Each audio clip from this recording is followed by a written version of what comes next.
Crazy in-laws meet for the first time, after 12 years of divorce and no contact at their son's wedding and of it make amends, so I think all is good until they pull this one crazy demand and start pressurizing us to give up on our honeymoon trip so that they can go instead and have a fresh start as a couple until we stay back and arrange a whole different wedding for them.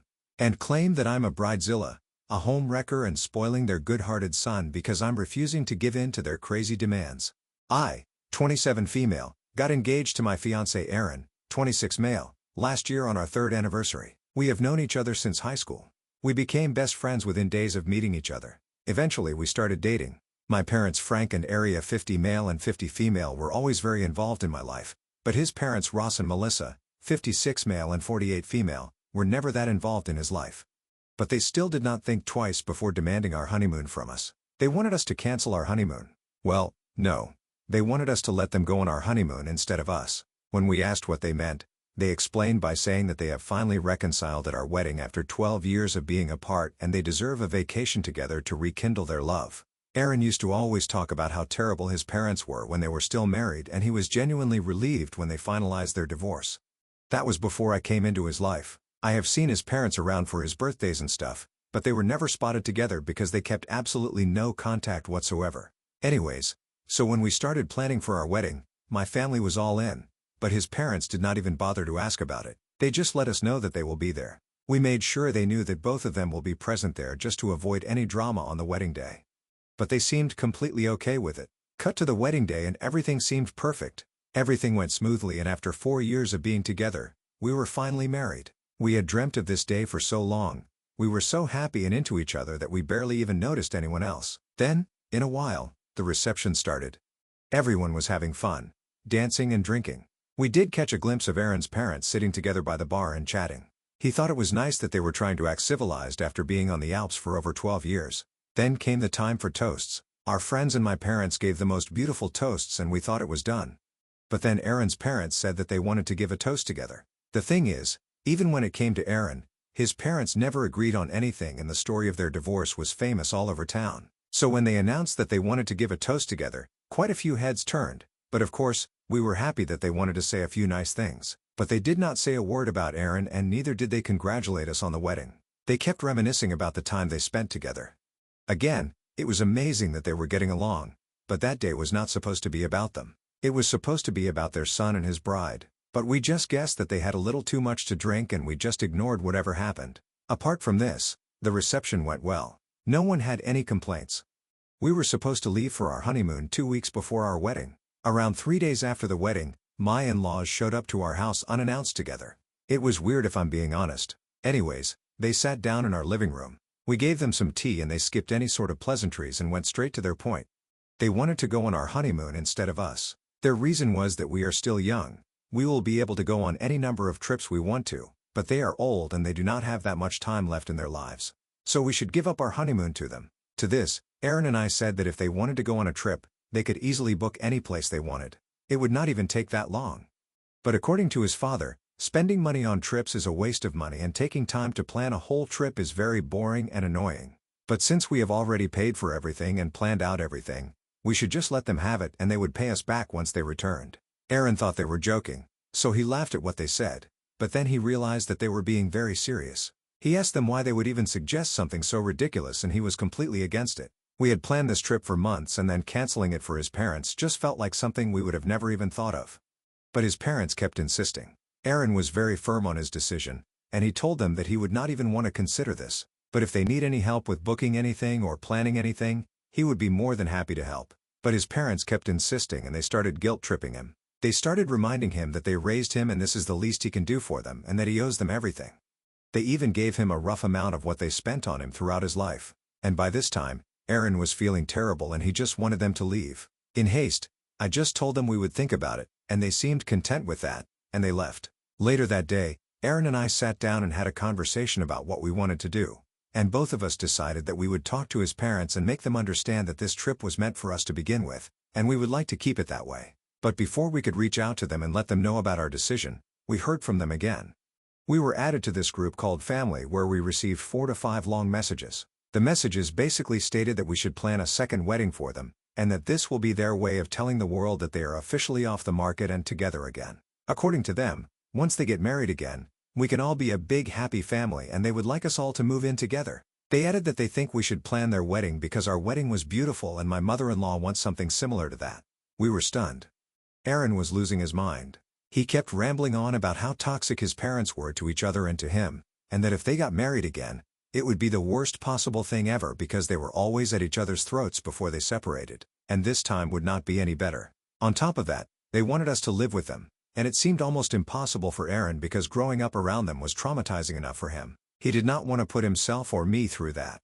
I was trying my best to calm him down, but seeing him like that was really scaring me because he is the calmest person I know. And if something is bothering him so much, it had to be something serious. After a long time, he finally calmed down, and even though it was very hard for him, he spoke to me about how all of this was making him feel. I understood.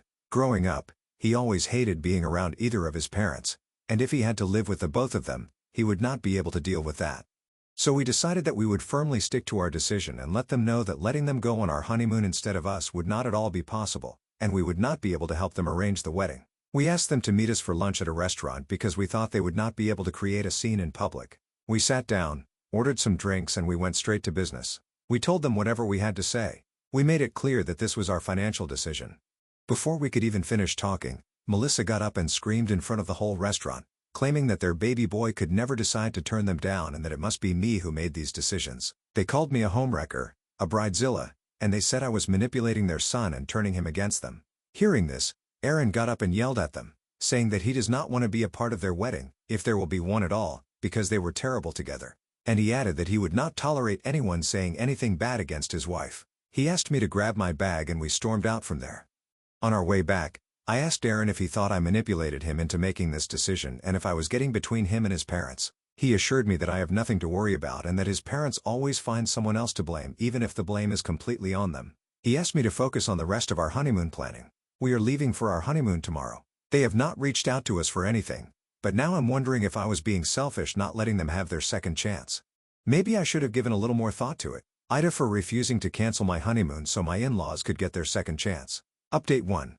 Hi, guys. It has been 3 weeks since I posted. We returned home from our honeymoon last week. It was the most amazing trip ever. Both of us had the time of our lives. Whatever stress we had till then, we forgot about all of it. A lot of you were asking about Ross and Melissa's famous divorce stories.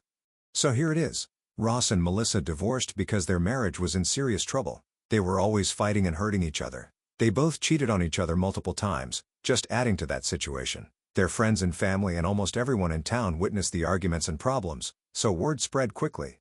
Everyone knew about their chaotic relationship and how toxic it was. The constant drama made it famous, and everyone had their own opinions on it. After years of this drama, the divorce was finalized much to Aaron's relief because he was struggling for years to deal with his parents' issues. Anyways, my in-laws have been going around to their relatives and bad-mouthing me. They're telling everyone that I created a wedge between them and their son and that I was manipulating him, and I did not let them have a fresh start. I had received multiple texts from Aaron's relatives calling me names and saying terrible things to me. Aaron received texts as well, but the difference was that they were trying to convince him to get an annulment or a divorce because it was not apparently too late to get rid of his crazy and controlling wife. We decided to ignore the text and just enjoy our honeymoon. The day after we returned from our honeymoon, Aaron called his parents and he asked them to stop being childish and stop spreading dumb rumors around. He let them know that doing this is only driving him further away from them and he may not ever want to see them again if they continue this. They kept trying to convince him that I was manipulating him, making him say these things to them, and they could never believe that he would disregard their feelings and talk to them like this. He screamed at them, saying that I was not making him behave like this. They were forcing him to misbehave with them, and he does not feel good acting like this with them, and there is nothing else he can do about it. He hung up after saying this. Within 5 minutes of the phone call, Aaron's father called me. I did not expect any positive outcome from this phone call, but I picked it up anyway, and I was not wrong. My father-in-law used the worst profanities known to humankind and said that I was turning their son against them and if I did not stop doing whatever I was doing, he would make me regret it. I made myself very clear to him by saying that I was not doing anything. They were bringing this upon themselves by saying terrible things about me to people, making them text me and calling to threaten me. I told him if he wanted to do something, he should go ahead. But then Aaron will anyways hear about this phone call as soon as we hung up, and I cut the call. But the thing is, I have not told Aaron about this. It feels unnecessary, and I do not want to make situation worse than it already is, but I will not lie. I'm afraid of what my father-in-law might do. I'm hoping it was an empty threat, but how can I tell? If something happens, I do not know what I will do. Until then, I need to be very alert, but I cannot figure out if I should tell my husband about this. I do not know if it would be the right thing to do. Things between them are as bad as it can get. I don't want to make it worse. Update 2. It has been 3 weeks since the phone call. Things have only gotten worse with Ross and Melissa. As I mentioned in the last update, I decided not to tell Aaron about the phone call because I did not want to make things worse between him and his parents. And honestly, I was hoping it was just an empty threat, but I was still scared of what my father-in-law might do because I don't know what he could do. Other than that, Aaron and I were doing all right. We were back on our usual routines. I could see him trying his best to not care about his parents and their actions, but it was clearly affecting him a lot. At the same time, he could also understand that something was bothering me. He tried to ask me about it multiple times, but I just told him that it was just work pressure, and he does not have anything to worry about. But every time I said that, I felt like there was this weight pushing down on me. I hated the fact that I had to lie to him. I could not decide whether I should tell him about the call, especially since he had just confronted his parents and made it clear that he would not put up with their behavior any longer. I didn't want to add to his already overwhelming stress. It felt wrong to keep it a secret even though I was just trying not to make things worse. But I knew I had to eventually tell him about the call, so I finally decided to get it over with. Last week, I sat down with him, and I described his father's phone call and how his remarks had made me feel threatened. Aaron was listening with a tense expression on his face. With every sentence, his anger increased. I told him that I tried to ignore it and think of it as something that had no weight, but I was afraid of what might happen. So I felt like he should know. Aaron's expression changed from concerned to frustrated. He was furious that his father would go so low as to threaten me. I could see he was doing his best to remain calm. He's a very patient man most of the time, but when someone gets on his bad side, he can get very angry and his anger shows on his face. He paused to gather his thoughts before responding. He expressed his deep disgust with his parents and he promised to handle the situation and guarantee that I would never have to face such mistreatment again. I felt relieved and knew I had made the correct decision by telling him. It took a lot of weight off my shoulders and I no longer felt alone in dealing with his parents. Aaron and I sat down together and discussed what we should do next.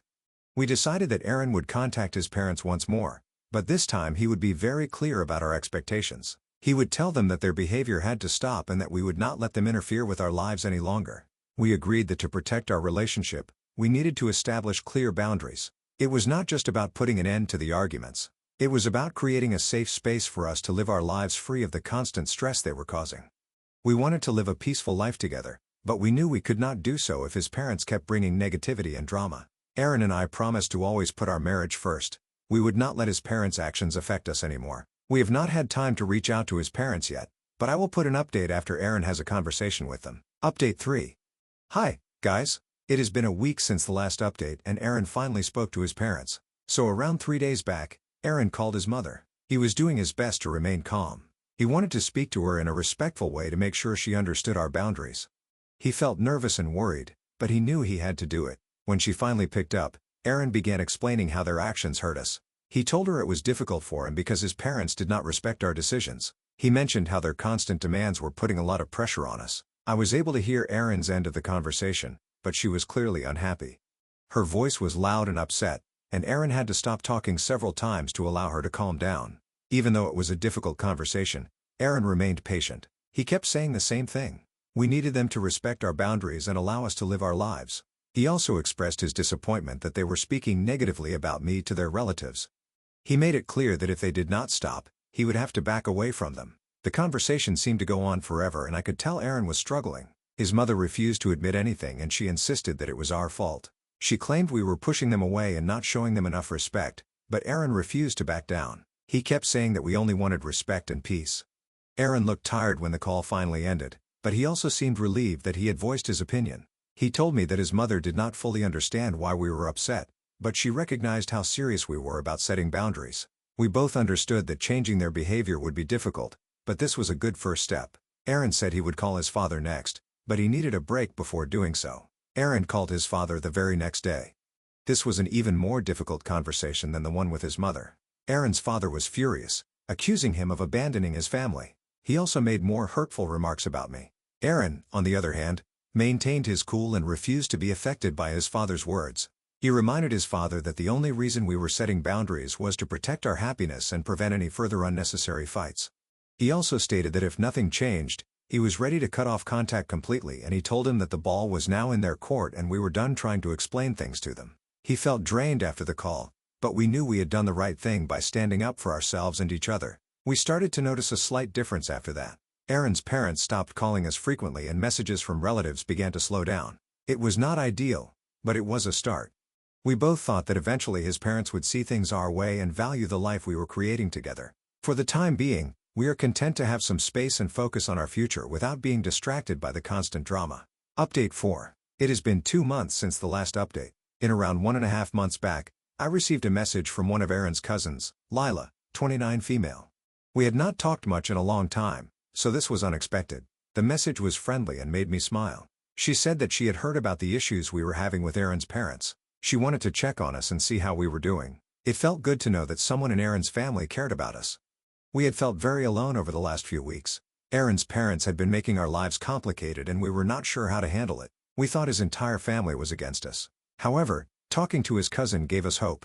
Aaron's expression changed as he read the message. He seemed relieved. His cousin said she knew how difficult things were for us. She added that she disagreed with how Aaron's parents treated us. This was very important for us to hear. Even though it looked like we were alone, we felt supported. After talking, we decided to meet up and discuss everything that had happened. It was nice to know that someone in the family wanted to help us. We met at a coffee shop nearby. Lila was as warm and friendly as I remembered. We ordered drinks and sat down to talk.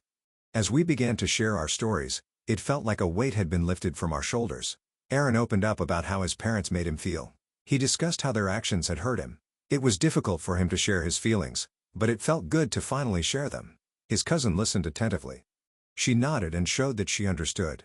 She also talked about growing up in the family. She discussed how Aaron's parents' drama affected her as well. It was comforting to know that we were not alone in how we felt. After a while of talking, we felt more connected. We realized that we could rely on each other during this trying period. His cousin said she wanted to be there for us and help us with the family issues.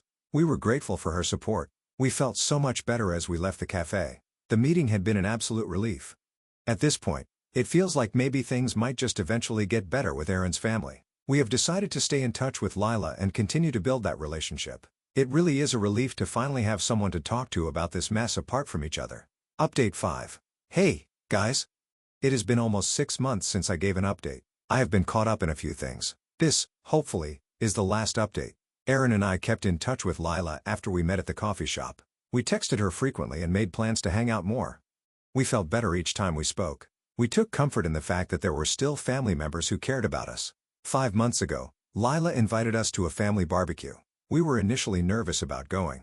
We were concerned that Aaron's parents might be present and we did not want to deal with any drama, but she guaranteed us that she would help to keep things calm. We decided to go, feeling hopeful. Once we arrived at the barbecue, we noticed her right away. She greeted us cheerfully and made us feel welcome. The atmosphere was fun and relaxing. As we interacted with other family members, we began to feel more at ease.